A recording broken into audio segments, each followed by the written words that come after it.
Padmashri Yadav পায়েঙৰ 550 hectare ভূমিত বনদস্যুৰ বিচৰণ।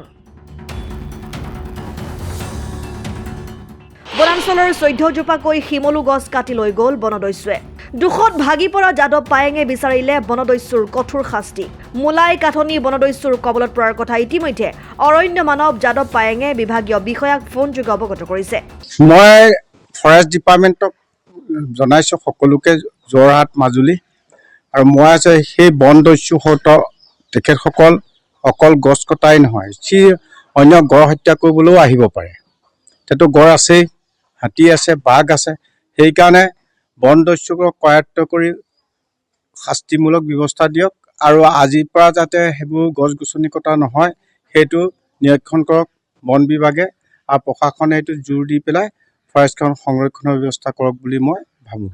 ফৰেষ্টৰ মানুহ আহিছে, তেওঁলোকে আলেঙে আলেঙে এইবোৰ য'তে ত'তে এইবোৰ চেকআপ হেৰি কৰি আছে, এইটো কি বোলে অনুসন্ধান চলাই আছে, ক'ত ক'ত কি আছে। খুব সম্ভৱ এইটো চাগৈ কালি যিমান দূৰ সম্ভৱ ৰেঞ্জাৰৰ লগত কথা পতাৰ মতে আপুনি যাব তাত গৈ পেলাই চাই আহিবগৈ বুলি। 14 জোপা গছ কটা হৈছে। সেইটো চব শিমলু গছ। সেইবোৰ 4 ফুট 5 ফুট 6 ফুট 7 ফুট গোলাই আছিল। এজানে ফোনেৰে মই চব জনাই দিছোঁ। যোৰহাটৰ পৰা পৰাণ মেধিৰ ৰিপৰ্ট, অসম টাইম।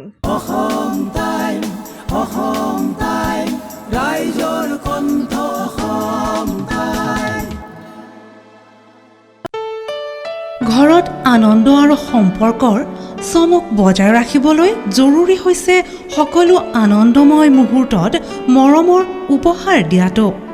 সেইবাবে মধুশ্ৰী জুৱেলাৰ্ছে আনিছে সকলো ৰঙীন ক্ষণৰ বাবে বিশেষ গহনা। হীৰাৰে হওক, সোণৰে হওক বা ৰূপৰে হওক, শ্ৰেষ্ঠ ডিজাইনছ আৰু হলমাৰ্কযুক্ত গহনাই ৰাখে সম্পৰ্কক নিখুঁত।